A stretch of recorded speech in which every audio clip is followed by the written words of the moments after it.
Okay, this is the Chippy Chutzpah Tabata workout. It's an excellent workout for stretching out the calves, working the posterior side of the body by keeping the weight on your heels. It's a Tabata workout, so you're going to go 20 seconds on, 10 seconds off for every exercise, going through them one at a time for about 4 minutes each, doing them all in sequence. We're going to start off with the calf stretch goblet squat press. Now for this, I use the hexagonal dumbbells and I place them on the ground side by side like this so that I can elevate my heels onto the handles of the dumbbell or elevate the front of my feet onto the handles of the dumbbell. And because they're hexagonal, they don't roll away. Now you can use weight plates, books, anything else if you need to as an adequate substitute. We're going to go on to the calf stretch goblet squat press. So to start off, I would place these both down on the ground, just like so. I'd have the front of my feet elevated, so you can see that my feet are pointing up. Now I'm going to be holding the dumbbell like this. This is a goblet position. So I'm cupping the upper basin of the goblet or the top end plate while the dumbbell hangs vertically. So that's important to note. So you're going to have the front of your feet elevated on the dumbbells. Now you're going to sit down all the way, then you're going to stand up and press the dumbbell overhead. Sit down, stand up, press the dumbbell overhead, just like so. I'll give you just a little bit of a different look by setting up right here beside. So I'd have the dumbbells like this, front of the feet elevated. I would sit down, stand up, press, sit down, stand up, press. That's exercise number one. Now number two is calf stretch sumo stiff-legged deadlifts. For this one, I would take the dumbbells and I would set them really wide apart, like this, okay? Now I'd hold a very heavy dumbbell straight down at arm's length, gripping it like this. So you can see that I'm cupping the top end plate from underneath while the dumbbell hangs down vertically. So I'd have the front of my feet elevated on the dumbbell handles. Now I hinge my hips straight back, I lower this down, stand up tall and repeat. Push the hips straight back, lower it down, stand up tall and repeat. So it's essentially a hip hinge. Okay, I'm going to give you a sideways view. A lot of times it can be advantageous to think about touching the wall behind you with your butt when you do this movement. So we initiate the movement by pushing the hips back, folding forward, standing up tall and repeating. Push the hips back, fold forward, stand up tall and repeat. Just like so, okay? Next exercise is going to be the calf stretch, stationary lunge and touch. Now, for this one, I would take one of the dumbbells that I've been using to elevate my feet on, and I have the front of my foot elevated on it. My other leg back all the way. Now what you do here is from this position, you're going to lunge down, touch your fingertips to the ground, stand up tall and repeat, just like this. And you'll feel the calf stretch when you go down.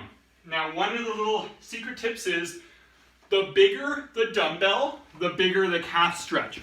So if I take a small dumbbell like this, the handle is not elevated off the ground as much. But if I take a bigger dumbbell like this, well now it's going to be elevating me off the ground a lot more for that stretch. So as you get looser in the ankles, the bigger the dumbbell, the bigger the stretch. Okay? Now, for this lunge, if you do have low back concerns, then instead of folding forward and bringing your chest to your knee, you can just stay tall, just to keep the back protected. Sometimes I put one hand on the front of the abs and the other hand behind the low back. So that's a variation that you can do if you have a sensitive spine. If for any reason you can't lunge, and that's often the case for whatever reason, then I would get you just to do the peg leg hip bridges instead. Just like this. That would be your alternative exercise. Okay? Now, the next one we're going to be doing is elf shoe alternating bench rows. For this one here, we're going to be doing the elf shoe position, which means that my feet point up. So you can see there that what I'm doing is my feet are pointing up with my heels down, okay? So I maintain that position at all times. I have 2 dumbbells resting together on the bench with my palms facing each other. So the grip I'm using is like this, and they're touching when I'm resting them on the bench. Then what I do is I pull 1 dumbbell all the way up beside my waist, lower it down, then do the same with the other dumbbell. So I'm pulling them up beside the waist, alternating sides. This is going to be working, and the movement from the front will look like this. I'm pulling them up like that, back to the waist, okay? This movement is going to work the shins on the front of the lower leg by keeping your feet pointing up, and it's also working the upper back. And it keeps your back protected. Now the next exercise is elf shoe, bent over, leg raises. For this one here, you'd be in a similar position, bent forward, feet point up, you raise one leg out to the side, then the other leg out to the side. Alternating sides. To give you a front view, I'd have my hands on the bench and I'd be doing this. Okay? So that's a front view, and my feet are pointing up the whole time. So raising one leg up and out to the side at a time, you're going to feel that really working in the glutes. Now, the next one is sumo sit-down squat overhead triceps. This one, while you hold the dumbbell, is key. You want to get into this position here. Okay, so you're going to have both hands are kind of like in a triangle on the underside of that end plate, looped around, okay? In that position there, all right? Now, what you're going to do here is this. You're going to take that, you're going to bring it around behind your head. You're going to have a very wide stance, okay? You're going to sit down, then you stand up and extend the dumbbell all the way overhead. Lower it back down behind your neck, sit down, stand up, extend it all the way overhead. I'm just going to give you a different view. So feet are really wide apart. I sit down, I stand up, and I extend it overhead. And repeat, okay? That is that one there. Now, if you have difficulties with your elbows for any reason, then we would do something for the triceps. We could do like a bow tie press. So just like this, and bow tie press it, which will get a little bit more of the triceps in.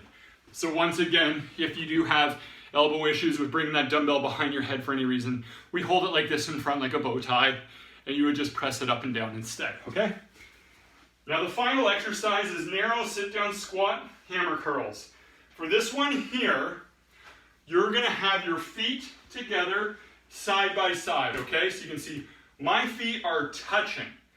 Now I sit down, I've got my palms facing inward, so my palms are facing my legs. I stand up and I hammer curl the weights. I sit down, I stand up, and I hammer curl the weights. Okay, so feet are together, and I've got a semi-supinated grip, so my palms are facing the outer thigh. I sit down, stand up, curl. Sit down, stand up, curl. All right?